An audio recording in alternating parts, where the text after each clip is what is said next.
berdoa kepada Allah Subhanahu wa taala, mudah-mudahan kita diberikan kemudahan di dalam belajar, kemudian ilmu yang kita peroleh dijadikan ilmu yang bermanfaat. Amin ya rabbal alamin. Mari kita berdoa. A'udzu billahi minasy syaithanir rajim. Bismillahirrahmanirrahim.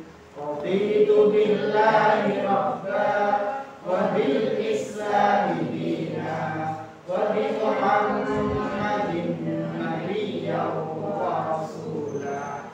Rabbi zidna ilma warzuqna fahma walhamdulillahi rabbil alamin. Alhamdulillah kita sudah berdoa. Bagaimana anak-anak? Adakah hari ini yang tidak masuk anak-anak? Alhamdulillah tidak ada, masuk semua ya. Dan kalian sudah siap mengikuti pelajaran hari ini? Alhamdulillah sudah siap. Tempat duduk kalian juga sudah sesuai dengan protokol kesehatan, menjaga jarak ya. Kemudian sudah rapi semua, pakai seragam sesuai dengan ketentuan. Terima kasih anak-anak ya. Baiklah anak-anak, kemarin kita sudah mempelajari sejarah kelahiran Nabi Muhammad SAW. Kemudian kita mempelajari sejarah pengangkatan Nabi Muhammad SAW menjadi seorang Nabi dan Rasul. Dan hari ini kita akan mempelajari tentang strategi dakwah Rasulullah SAW saat beliau di Makkah. Motivasi kita mempelajari materi hari ini adalah kita dapat mencontoh perilaku beliau selama beliau berdakwah di kota Makkah. Kita aplikasikan, kita contoh perilaku beliau dalam kehidupan sehari-hari. Karena Allah berfirman di dalam Al-Quran, laqad kana lakum fi rasulillahi uswatun hasanah. Di dalam diri Rasulullah ada suri tauladan yang baik yang perlu kita tiru dalam kehidupan sehari-hari. Bisa dipahami ya? Tujuan pembelajaran hari ini yaitu kita dapat menceritakan dan membuat konsep strategi perjuangan dakwah Rasulullah SAW saat beliau berdakwah di kota Makkah. Begitu ya tujuan pelajaran kita hari ini. Langkah-langkah pembelajaran hari ini, yang pertama kalian simak video tayangan tentang strategi dakwah Rasulullah SAW saat beliau di Mekah. Kemudian tanyakan apa yang belum kalian pahami dalam video tersebut.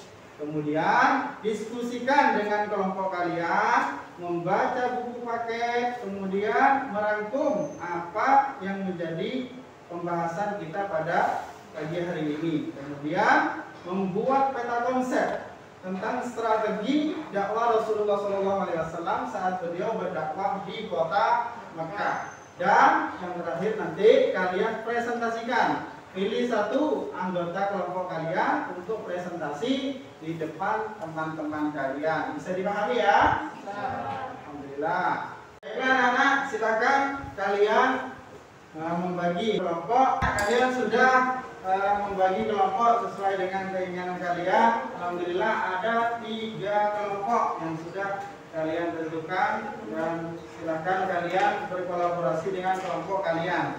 Setelah ini kalian simak video yang akan Pak Iman tayangkan, kemudian catat hal yang penting dari video tersebut. Bisa dipahami ya? Nah, jika ada yang tidak dipahami, nanti ketika selesai ditayangkan videonya kalian tanyakan. Strategi dakwah Nabi Muhammad SAW di Mekah.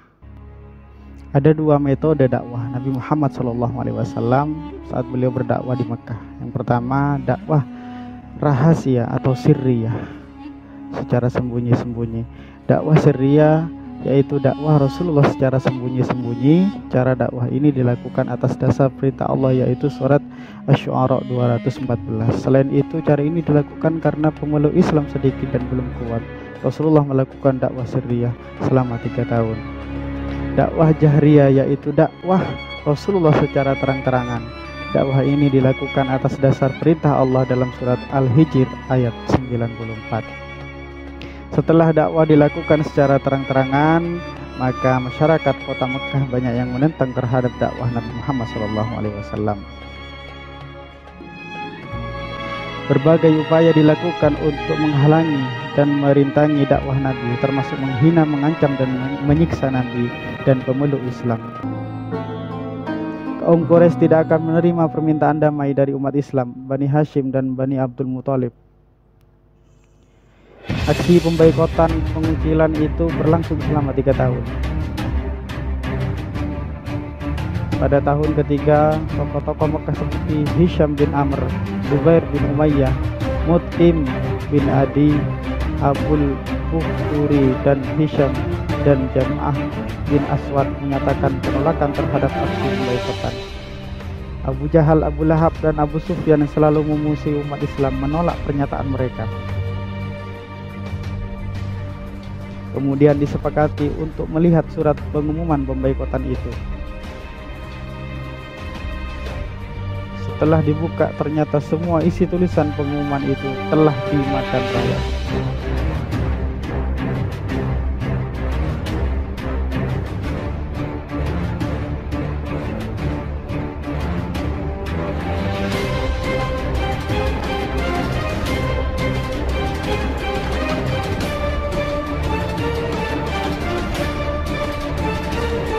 Yang tersisa tinggal tulisan Bismika Allahumma.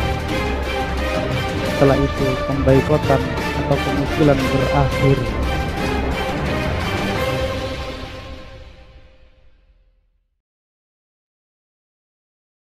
Baiklah anak-anak, kalian sudah menyaksikan tayangan video tentang strategi dakwah Rasulullah SAW saat di Mekah.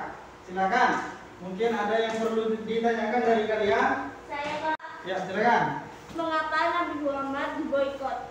Mengapa Nabi Muhammad diboikot? Nah, silakan bisa dijawab oleh dua kelompok yang lain. Saya, Pak. Ya, silakan. Karena kaum kafir Quraisy tidak suka dengan ajakan dakwah Nabi Muhammad SAW. Ya, bagus. Karena kaum kafir Quraisy tidak suka dengan ajakan dakwah Nabi Muhammad SAW. Silakan, ada jawaban yang lain mungkin? Saya, Pak. Ya, silakan. Karena Nabi Muhammad menolak tawaran kerjasama dari kaum kafir Quraisy. Ya, bagus. Tepuk tangan untuk yang menjawab. Silakan anak-anak diskusikan dengan kelompok kalian masing-masing. Baca buku paket mulai halaman 61 ya, tentang strategi. Kemudian buatlah rangkuman materinya dan nanti buatlah peta konsepnya ya. Setelah itu masing-masing kelompok menunjuk satu saja peserta dari kelompok masing-masing untuk presentasi di depan teman kelas kalian masing-masing. Bisa dipahami anak-anak? Ya, silakan diskusi.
Silakan kalian presentasi mewakili dari kelompok kalian masing-masing untuk presentasi di depan teman-teman kalian.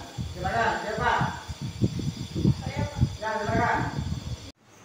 Assalamualaikum warahmatullahi wabarakatuh. Waalaikumsalam warahmatullahi wabarakatuh. Saya akan mempresentasikan hasil diskusi kelompok kami.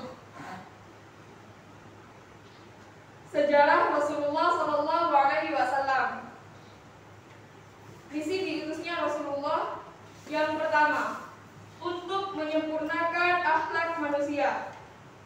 Yang kedua, membangun manusia mulia dan bermanfaat.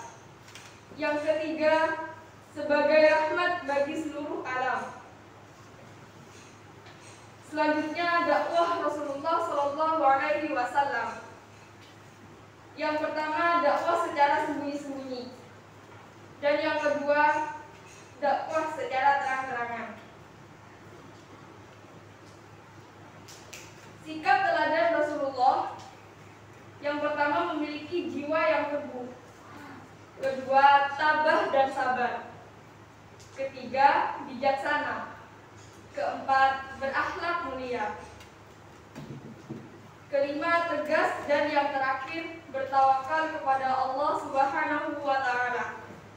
Itu tadi yang dapat saya sampaikan, kurang lebihnya saya mohon maaf. Billahi taufiq wal hidayah wal ridha wal inayah. Wassalamualaikum warahmatullahi wabarakatuh. Ya, Bos. Bagus sekali yang telah disampaikan oleh salah satu dari kelompok kalian. Sudah presentasi hasil diskusinya. Silakan, mungkin ada yang perlu ditanyakan dari kalian yang belum kalian pahami dari presentasi tersebut. Silakan. Saya Pak, Ya, silakan. mengapa Nabi Muhammad berdakwah secara diam-diam? Kenapa tidak secara terang-terangan saja? Langsung. Kenapa Nabi Muhammad berdakwah kok dari sembunyi-sembunyi dulu, kok tidak langsung terang-terangan? Silakan dijawab oleh kelompok yang lain. Ya, silakan. Agar keluarga dan orang terdekat Nabi Muhammad yang lebih dulu masuk Islam dan dikenal dengan as-sabiqun al-awwalun. Ya, bagus. Jawabannya tepuk tangan. Baiklah anak-anak, kesimpulan hari ini, pembelajaran hari ini, yang pertama, Nabi Muhammad SAW mulai berdakwah ketika turun apa?